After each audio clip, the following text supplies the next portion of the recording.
The waves whispered secrets to the sand on Somerton Beach, Adelaide. The gentle rhythm of the ocean seemed to hold the stories of countless souls who had walked its shores. On this particular morning the beach was serene, almost too serene, as if nature itself was holding its breath.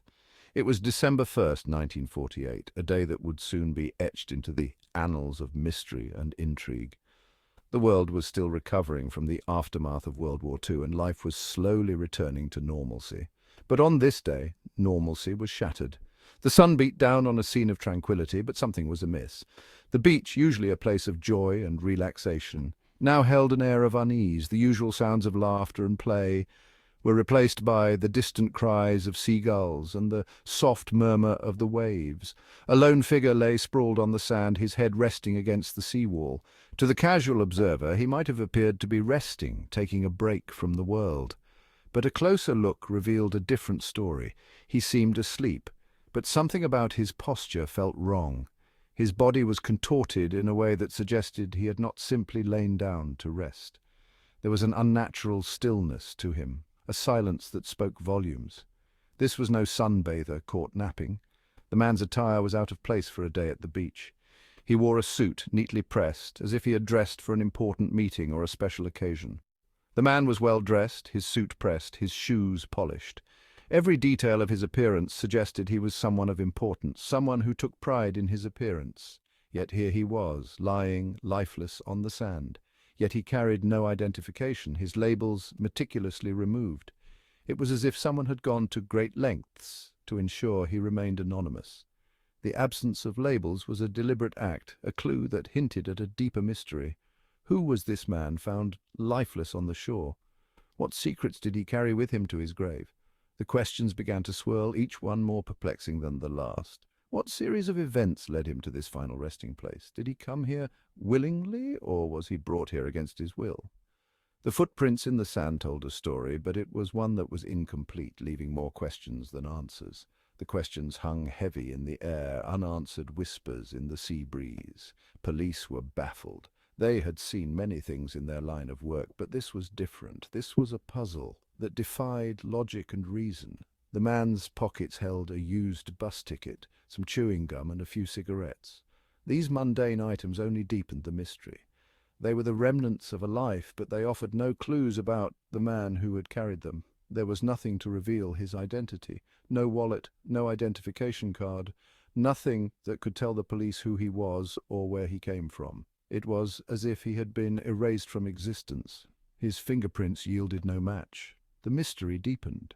In an age where fingerprints were a reliable means of identification, the lack of a match was both puzzling and alarming.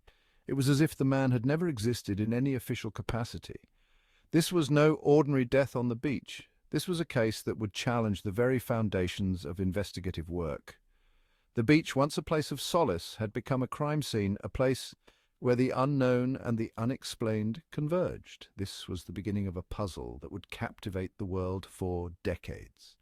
The story of the Somerton Man, as he would come to be known, would become one of the most enduring mysteries of the 20th century, a tale of intrigue, secrecy, and unanswered questions that would haunt the imaginations of many. The autopsy only deepened the mystery. The man was estimated to be in his early 40s, physically fit, with no obvious signs of violence. His death was puzzling. Experts could not pinpoint a cause. Was it poison, a rare disease? The answers remained elusive. His clothing offered no further clues. The labels were gone, meticulously removed. His suitcase, later retrieved from a train station, held clothes, also with the labels removed. It was as if he wanted to erase all traces of his identity. Who was this man of mystery? The mystery of the Somerton Man, as he became known, gripped the nation. Theories abounded. Was he a spy, a victim of a love affair gone wrong? Each new clue seemed to only lead to more questions. Months later, a tiny scrap of paper, tucked away in the man's hidden trouser pocket, set the investigation alight. This seemingly insignificant piece of paper would become the cornerstone of one of the most perplexing mysteries of the 20th century. The discovery was made during a routine examination, and it immediately caught the attention of the investigators.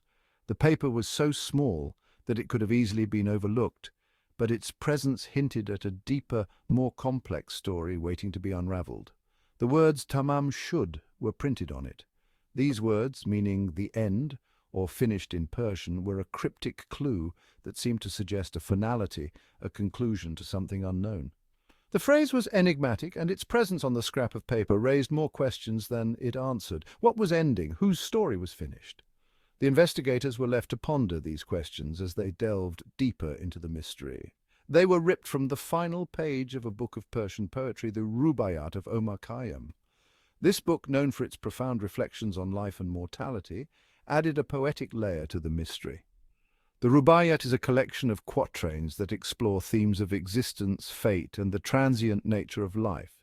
The fact that the scrap of paper was torn from this particular book suggested a deliberate act, a symbolic gesture that hinted at a deeper meaning.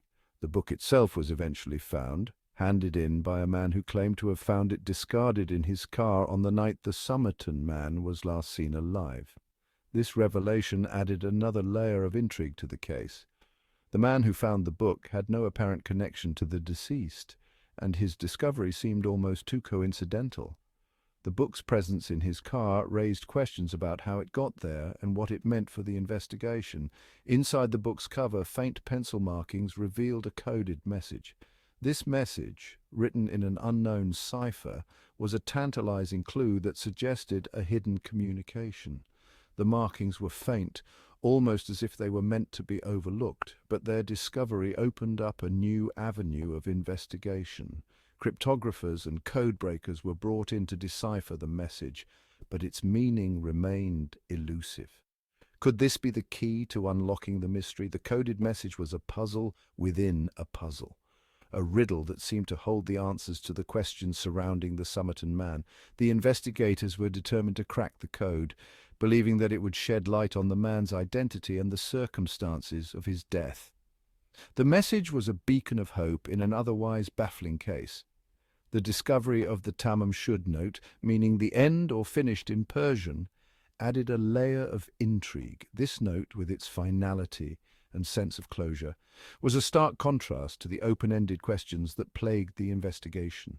It was as if the note was a message from beyond, a cryptic farewell that left more questions than answers. The investigators were left to ponder the significance of the note and its connection to the Somerton Man. Was this a suicide note?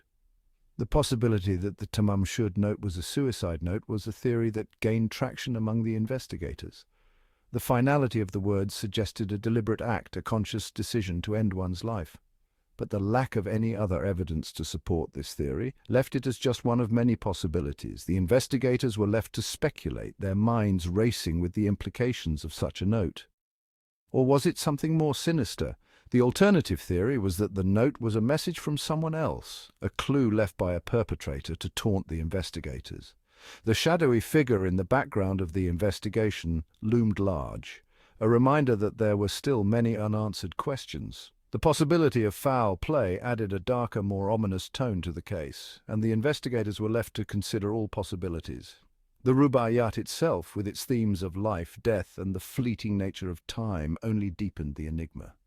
The book's philosophical reflections on the human condition seemed to mirror the mystery of the Somerton Man.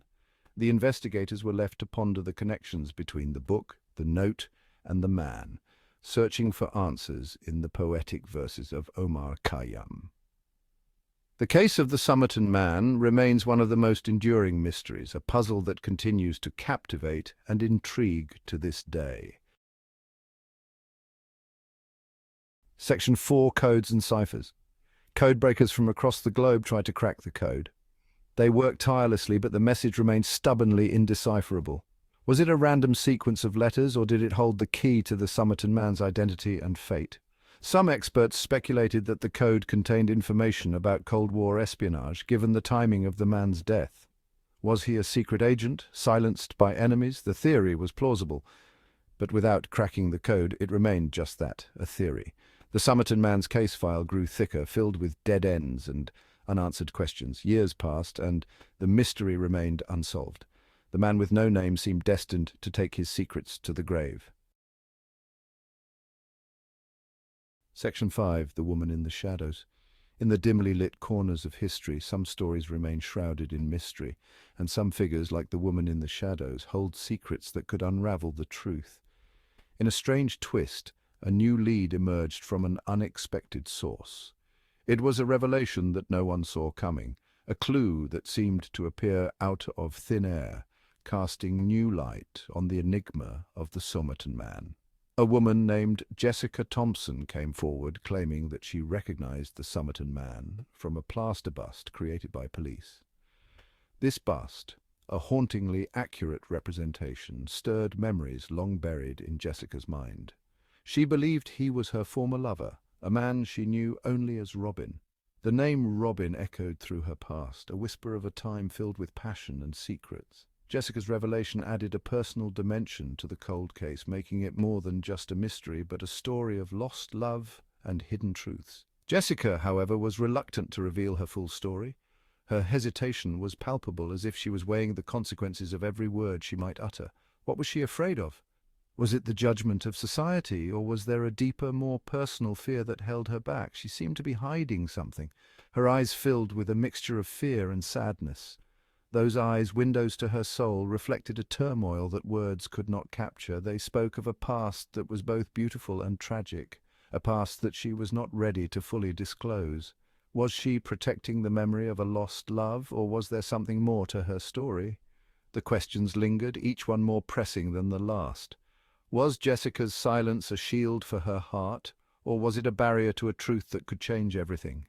Adding to the intrigue, Jessica's daughter claimed that her mother had destroyed a piece of evidence after the Somerton man's death, a piece that might have held the key to the entire mystery. This act of destruction hinted at a deeper connection, a bond that Jessica was desperate to keep hidden. What was Jessica hiding, and why? The shadows around her grew darker, the mystery more complex. Was it love, fear, or something else entirely that drove her actions? The answers lay just out of reach, in the shadows where Jessica herself seemed to dwell. Section 6. Cloak and Dagger or Heartbreak. Two primary theories emerged. The first pointed to espionage, the Somerton man's lack of identification, the coded message, the Cold War backdrop. It all suggested a life shrouded in secrecy. Was he a spy who had stumbled into a deadly game? The second theory, more grounded in human drama, suggested a tragic love affair. Was Jessica's Robin the Somerton man? Did their relationship lead to his demise? Perhaps he was running from a past he couldn't escape, or perhaps he was silenced to protect a secret. The evidence was circumstantial, open to interpretation. The Somerton man's true identity and the reason for his death remained shrouded in mystery. He became a ghost story, a reminder of the secrets we carry and the mysteries that may never be solved.